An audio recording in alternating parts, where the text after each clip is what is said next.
ഭിക്ഷാടന മാഫിയയിൽ നിന്ന് രക്ഷപ്പെടുത്തിയ ജനസേവയിലെ വേൽമുരുകന്റെയും രാജയുടെയും കഥയറിഞ്ഞ് കണ്ണീരണിഞ്ഞ് തമിഴ്നാട് മന്ത്രി.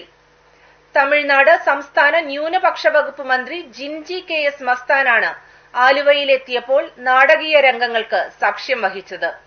ജനസേവാ ശിശുഭവനിലെ മുൻ അന്തേവാസിയായ വേൽമുരുകന്റെയും രാജമ്മയുടെയും കഥകെട്ട തമിഴ്നാട് മന്ത്രി സങ്കടപ്പെട്ടു. തമിഴ്നാട് സംസ്ഥാന ന്യൂനപക്ഷ വകുപ്പ് മന്ത്രി ജിൻജി KS മസ്താനാണ് ആലുവയിലെത്തിയപ്പോൾ ജനസേവയെപ്പറ്റി കേട്ടതും വേലുവിനെയും രാജമ്മയും ജനസേവാ സ്ഥാപകൻ ജോസ് മാവേലിയോടൊപ്പം നേരിട്ട് കണ്ടതും. ഭിക്ഷാടന മാഫിയയിൽ നിന്ന് ജനസേവ അവരെ രക്ഷപ്പെടുത്തി സമൂഹത്തിന്റെ മുഖ്യധാരയിലെത്തിക്കുകയും രണ്ടുപേരെയും ബാങ്ക് ഉദ്യോഗസ്ഥരാക്കിയെന്നുള്ള സന്തോഷം മന്ത്രിയെയും പത്നിയെയും കണ്ണീരണിയിച്ചു. Velu central bank of India Angamaly ബ്രാഞ്ചിലും Raja central bank of India Ernakulam ബ്രാഞ്ചിലുമായി ജോലി ചെയ്യുന്നു. ഇവരെ ഈ നിലയിലെത്തിച്ച ജനസേവയെയും മന്ത്രി വാനോളം പുകഴ്ത്തി. அந்த வேல்முருகனையும் ராஜாவையும் இந்த சமுதாயம் தான் பிழைப்பதற்காக சின்னஞ்சிறு பிள்ளைகளை பிச்சை எடுக்கின்ற ஒரு நிலையை உருவாக்கி நல்ல குழந்தைகளை அவருடைய உடலை சிதறடிச்சு முகத்தை சிதறடிச்சு ஒரு பார்ப்பதற்கு அருவருப்பாக இருக்கிற சூழ்நிலையை உருவாக்கி மற்றவர்கள் அனுதாபப்பட்டு அவர்களுக்கு உதவி செய்ய வேண்டும் என்ற ஒரு குறிக்கோளை உருவாக்கி அவர்கள் மூலமாக அந்த குழந்தைகள் மூலமாக பிச்சை எடுத்து ஒரு கூட்டம் பிழைப்பதற்காக அந்த வன்முறை செயலில் ஈடுபட்டு இருக்கிறது என்று சொன்னால் இது ஒரு சமுதாயத்திற்கு மிக அவமான ஒரு செயல். இந்த சமுதாயத்தை சீரமைப்பதற்காக தான் நம்மளுடைய முன்னோர்கள் எல்லாம் கடந்த காலத்தில் தன்னையே ஒப்படைத்துக் கொண்டு தியாகம் செய்து கொண்டு പണിയാക്കിനാர்கள். പൗരാവകാശ സംരക്ഷണ സമിതി ആലുവയിൽ സംഘടിപ്പിച്ച ബ്ലഡ് ഡൊണേഴ്സ് ഫോറം വാർഷിക സമ്മേളനത്തിൽ വെച്ചാണ് മന്ത്രിയുമായി വേലും രാജയും കണ്ടുമുട്ടിയത്. നന്നേ ചെറുപ്പത്തിൽ ഭിക്ഷാടന മാഫിയയുടെ പിടിയിൽപ്പെട്ട് കേരളത്തിലെത്തിയ തങ്ങളെ അന്വേഷിച്ച് ഇതുവരെ ആരും ജനസേവയിലെത്തിയില്ലെന്നും ആദ്യമായാണ് സ്വന്തം സംസ്ഥാനത്ത് നിന്ന് അധികാര സ്ഥാനത്തു നിന്നുള്ള ഒരാളുമായി സംസാരിക്കാൻ കഴിഞ്ഞെന്നും വേലും രാജുവും പറഞ്ഞു. ഇവര് പറയുന്ന കുറെ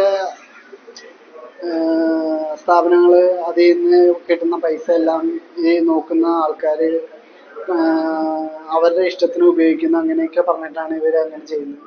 എൻ്റെ ജനസേവയിൽ ഞാൻ വളർന്നുകൊണ്ട് ഞാൻ അവിടെ ആദ്യം തൊട്ട് ഇപ്പൊ ഈ നിലയിൽ വന്നവരെ എനിക്കറിയാം ജോസങ്ങൾ എന്തൊക്കെ ചെയ്തിട്ടുണ്ടെന്നുള്ളത്. ഇപ്പൊ ആ സ്ഥാപനം ഇല്ല. കാര്യം അത് പൂട്ടിച്ചു.